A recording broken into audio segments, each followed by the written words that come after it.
শিক্ষার্থীবৃন্দ, নবম ও দশম শ্রেণীর অনলাইন ক্লাসে আবারও সবাইকে স্বাগতম।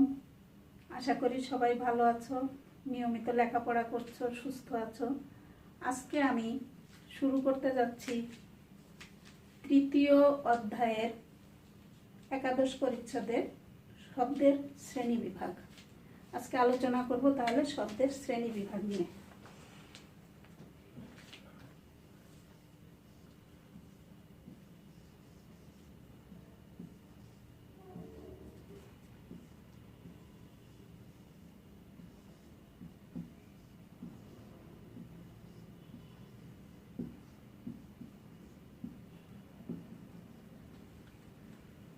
শব্দের শ্রেণী বিভাগ। আমরা শব্দ কাকে বলে সেগুলো অনেক আগেই শিখেছি। এবার শব্দকে বিভিন্নভাবে, বিভিন্ন দৃষ্টিকোণ থেকে, অর্থাৎ বিভিন্ন দিক থেকে শব্দকে শ্রেণী বিভাগ করা যায়। এক্ষেত্রে আমরা দেখতে পারি প্রথমে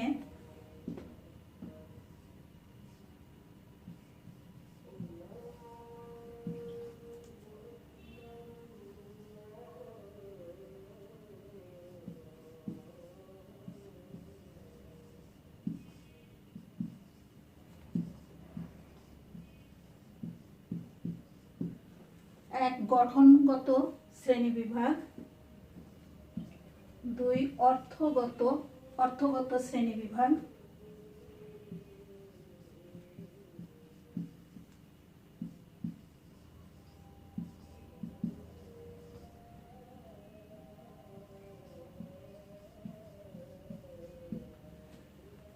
তিন, উৎসগত শ্রেণীবিভাগ।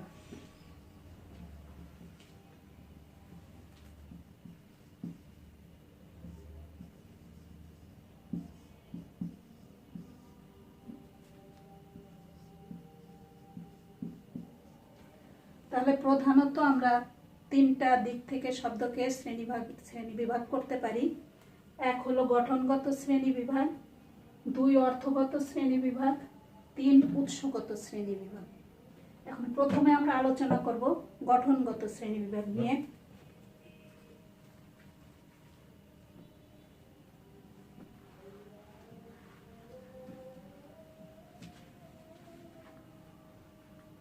আচ্ছা, আমরা এটাকে তাহলে প্রথমে এক নম্বরে গঠনগত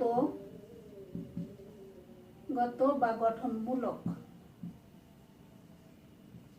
গঠনমূলক শ্রেণীবিভাগ। গঠনমূলক ভাবে শব্দকে দুই ভাগে ভাগ করা যায়। এক হলো মৌলিক শব্দ, আর একটা হলো সাধিত শব্দ।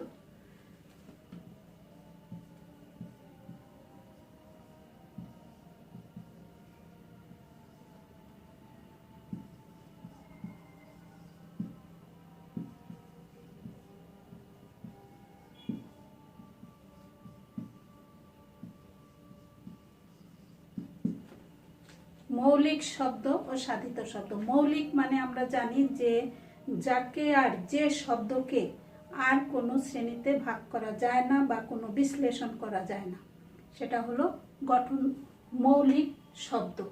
যেমন মৌলিক শব্দ বলতে আমরা বুঝি যেমন গোলাপ, হাত, ফুল।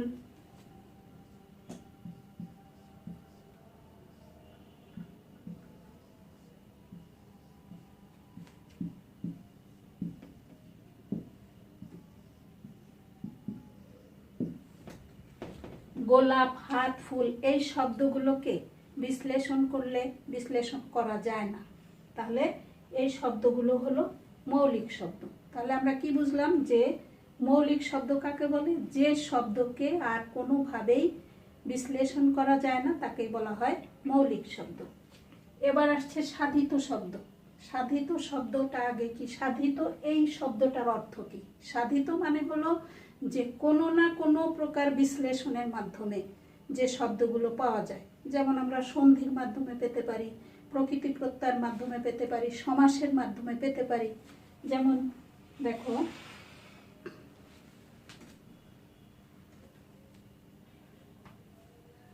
যদি বলা হয় গোলাপি, গোলাপ,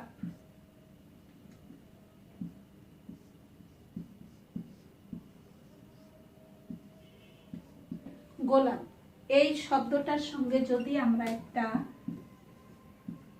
দীর্ঘ ইকার যুক্ত করে দেই তাহলে হলো কি গোলাপি।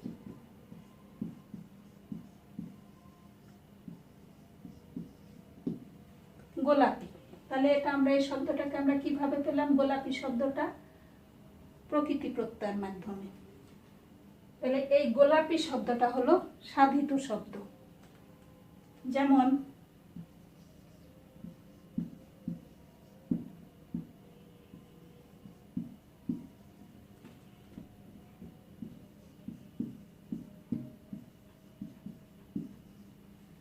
রাজার পুত্র রাজপুত্র, এই শব্দটাকে আমরা কিভাবে পেলাম?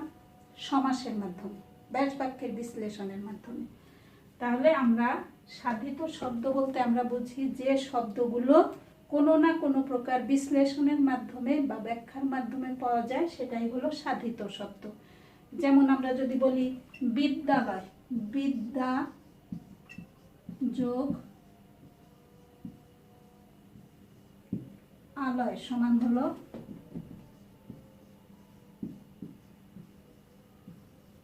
বিদ্যালয়। তাহলে এই শব্দটাকে আমরা সাধিত শব্দ বলতে পারি। কেন? এটা আমরা বিশ্লেষণ করতে পারি, যেমন সন্ধির মাধ্যমে এটাকে আমরা পেলাম। তাহলে সাধিত শব্দ বলতে আমরা বুঝি যে যে শব্দটা কোনো না কোনো প্রকার, সেটা তোমার উপসর্গ যোগেও আসতে পারে, প্রকৃতি প্রত্যয়ের মাধ্যমে আসতে পারে, সমাসের মাধ্যমে আসতে পারে, অর্থাৎ মোট কথা যে শব্দটাকে আমরা কোনো না কোনো প্রকার বিশ্লেষণের মাধ্যমে পাই সেটাই হলো সাধিত শব্দ।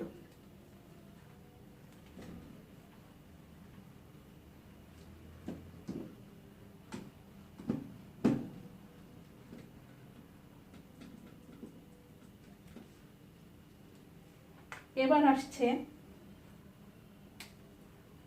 অর্থমূলক শ্রেণীবিভাগ।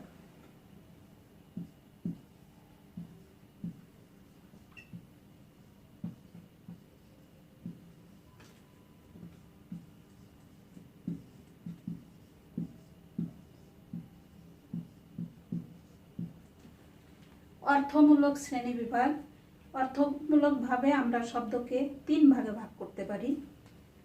যেমন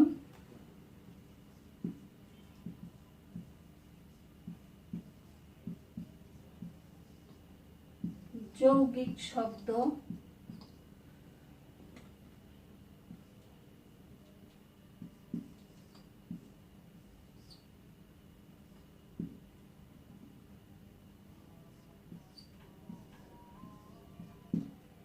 রূঢ়ি বা রূঢ় শব্দ বা যোগ রূঢ় শব্দ,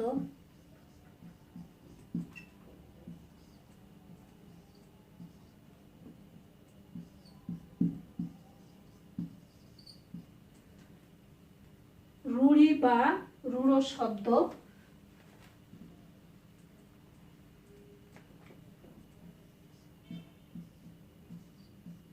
রূঢ় শব্দ, আর 3 নম্বর হলো যোগ রূঢ় শব্দ।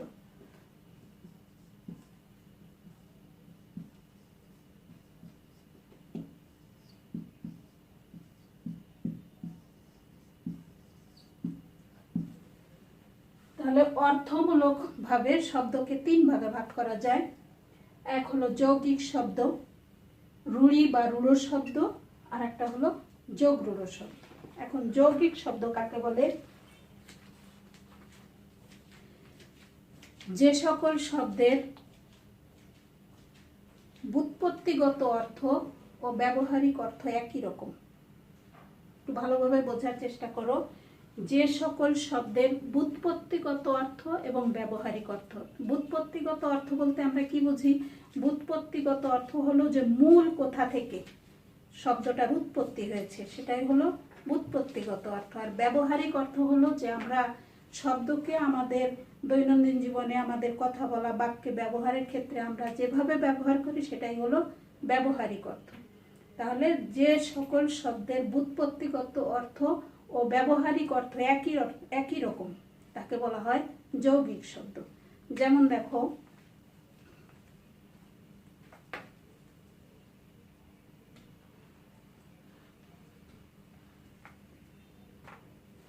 যেমন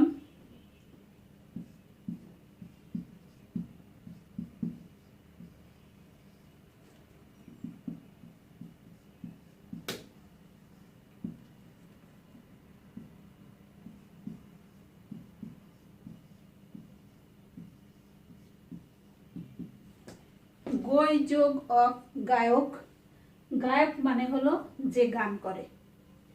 এখন এটা হলো সংস্কৃত শব্দ। এই গই শব্দের অর্থ হলো যে গান করে। তাহলে এই মূল এই শব্দটার, গায়ক শব্দটার মূল হলো গই, এইটার অর্থ হলো যে গান করে, আবার গায়ক শব্দের অর্থ হলো যে গান করে। তাহলে এটাকে বলা হয় কি যৌগিক শব্দ। আমরা আরো উদাহরণ দেখতে পারি, যেমন ক্রি যোগ তব্য সমান হলো কর্তব্য। ক্রি যোগ তব্য সমান হলো কর্তব্য। এই কর্তব্য মানে হলো যা করণীয়।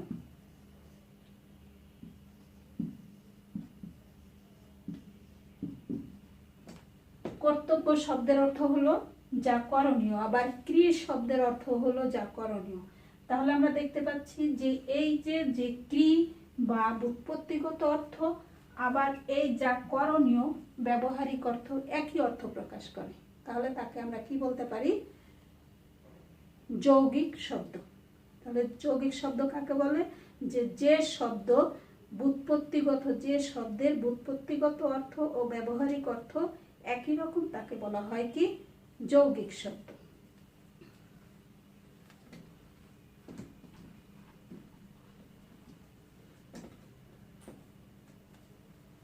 এরপরে আসছে রূঢ়ি বা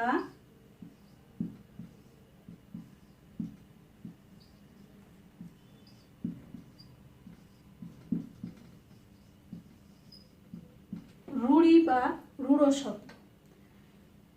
কিছু কিছু শব্দ আছে যেগুলো আমরা প্রত্যয় বা উপসর্গ যোগে, যে সমস্ত শব্দ আমরা ব্যবহার করি, সেই শব্দ, সেটা প্রত্যয় বা উপসর্গ যোগে যে শব্দ গঠিত হয়, সেই শব্দ আর সেই শব্দের ব্যবহারিক অর্থ যদি একই অর্থ প্রকাশ না করে আলাদা অর্থ প্রকাশ করে, প্রত্যয় বা উপসর্গ যোগে গঠিত শব্দ অর্থ অনুযায়ী ব্যবহার না হয়ে যদি আলাদা অর্থ প্রকাশ করে, তাহলে তাকে বলা হয় কি রূঢ়ি বা যোগরূঢ় শব্দ। যেমন দেখো,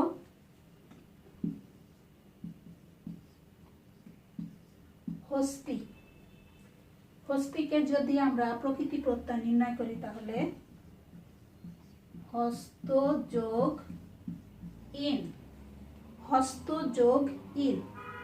হস্তি শব্দের অর্থ হলো হাতি, আর হস্ত শব্দের অর্থ হলো হাত। তাহলে এখানে হাতি হলো একটা জন্তু, বিশাল একটা জন্তু, আর হস্ত হলো হাত। তাহলে এই প্রকৃতি প্রত্যয় হস্ত যোগ ইন, এই প্রকৃতি প্রত্যয়ের মাধ্যমে যে শব্দটা হলো হস্তি, সেই প্রকৃতির বা প্রত্যয়ের অর্থ অনুযায়ী না হয়ে, হস্ত না হয়ে, হাত না হয়ে কি বোঝালো? একটা বিশাল একটা জন্তু বা হাতিকে বোঝানো হচ্ছে। তাহলে একে বলা হয় কি যোগরূঢ় শব্দ। তেমনি আরো অনেক শব্দ আছে, যেমন বাঁশি।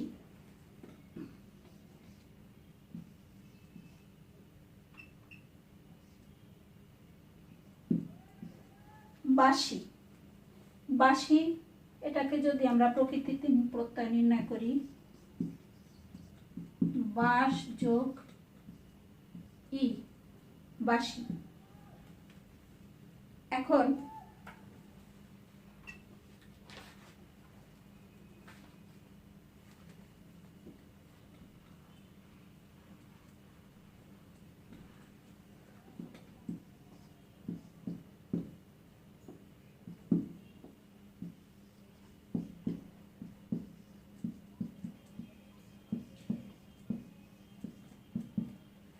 বাঁশ যোগ ই, বাঁশি। বাঁশি হলো একটা বাদ্যযন্ত্র, আর বাঁশ হলো একটা উদ্ভিদ। তাহলে এখানে আমরা যে প্রকৃতি প্রত্যয় করলাম তার অর্থ আর এই ব্যবহারিক যে অর্থ বাঁশি, এই শব্দটা, এই দুইটার অর্থ একই অর্থ প্রকাশ করে না। তাহলে একে বলা হয় কি যোগরূঢ় শব্দ। তাহলে যোগরূঢ় শব্দ সম্পর্কে আমরা কি জানলাম? যে প্রকৃতি বা প্রত্যয়ের মাধ্যমে বা উপসর্গ যোগে যে শব্দ গঠিত হয়, উপসর্গ যোগে গঠিত শব্দ যদি সেই শব্দের ব্যবহারিক অর্থ একই রকম অর্থ প্রকাশ না করে, তাহলে তাকে বলা হয় কি রূঢ়ি বা রূঢ় শব্দ, রূঢ়ি বা রূঢ় শব্দ। এরপরে আসছে যোগ রূঢ় শব্দ।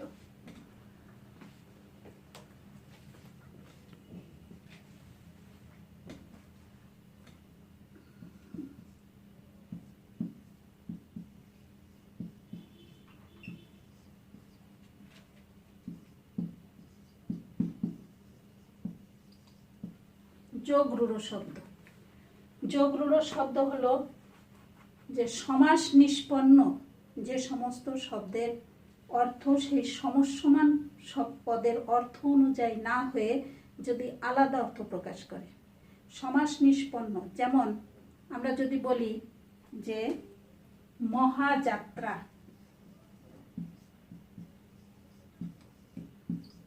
মহাযাত্রা, এটাকে আমরা যদি ব্যাকবাক্য করি তাহলে কি হবে? মহা সমারোহে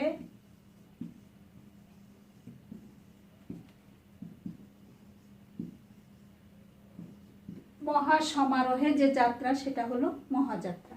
প্রকৃত অর্থে এই মহাযাত্রার অর্থ হলো শেষ যাত্রা, অর্থাৎ মানুষ মৃত্যুর পর যখন তাকে নিয়ে যাওয়া হয় সেই যাত্রাটা, তার সেই যাত্রাটাই হলো অর্থাৎ মৃত্যু।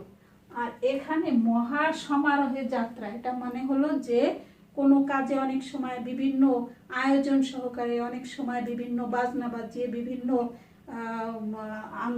আনন্দ ফুর্তি করতে করতে যে যাত্রাটা হয় সেটা হলো মহাসমারোহে যাত্রা। আর এখানে মহাযাত্রা হলো মৃত্যু, চিরতরে যে যাত্রা। আবার আরো আছে যেমন জলাধার,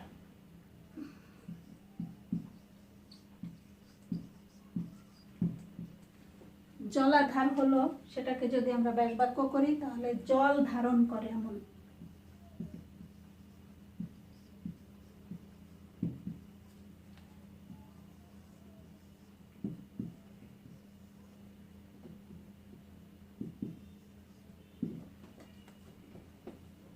জল ধারণ করে যা, সেটা হলো জলাধার। এখানে জলাধার অর্থ হলো সমুদ্র, বিশাল জলরাশি, সেটাকে বলা হয় কি? জলাধার। আর জল ধারণ করে যা, এখন যদি আমরা ছোট্ট একটা পাত্রে যদি তাকে কোনো পানিকে আমরা ধারণ করি তাহলে তাকেও বোঝানো হচ্ছে যে জল ধারণ করে যা, যা মানে যা কিছুতেই একটু জল রাখা হোক না কেন সেটাই জলাধার। কিন্তু প্রকৃত অর্থে জলাধার শব্দের অর্থ হলো সমুদ্র। তাহলে এখানে আমরা কি দেখতে পাচ্ছি যে যোগ রূঢ় শব্দ হলো যে সমাস নিষ্পন্ন যে সমস্ত শব্দের অর্থ তার সেই ব্যবহারিক অর্থের যদি একই রকম, ব্যবহারিক অর্থ যদি একই রকম না হয়, আলাদা অর্থ প্রকাশ করে, তখন তাকে বলা হয় কি? যোগ রূঢ় শব্দ। যেমন আছে, যেমন রাজপুত, রাজপুত রাজার পুত্র রাজপুত্র, কিন্তু রাজপুত হলো একটা জাতি বিশেষের ক্ষেত্রে রাজপুতটা ব্যবহার করা যেতে পারে। তাহলে আমরা শব্দের শ্রেণী বিভাগে প্রথমে আমরা শিখলাম গঠনগত শ্রেণী বিভাগ, দুই রকম ছিল, এক হলো মৌলিক শব্দ আর একটা হলো সাধিত শব্দ। আর তারপরে আমরা অর্থমূলক শ্রেণী বিভাগে পড়লাম যৌগিক শব্দ, রূঢ়ি শব্দ, যোগ রূঢ় শব্দ। এরপরে আছে উৎসমূলক শ্রেণী বিভাগ। এই উৎসমূলক শ্রেণী বিভাগটা আমরা প্রথম অধ্যায়ে বিস্তারিতভাবে সে সম্পর্কে আমাদের পড়া হয়ে গেছে। অতএব শব্দের শ্রেণী বিভাগ আমাদের এই দুই প্রকার শ্রেণী বিভাগেরই আজকে বর্ণনা করা হলো। আশা করি সবাই বুঝতে পেরেছ। আগামী যেদিন আবার ক্লাস নিব, আশা করি সবাই সুস্থ থাকবে, ভালো থাকবে এবং নিয়মিত পড়াশোনা করবে। সবাইকে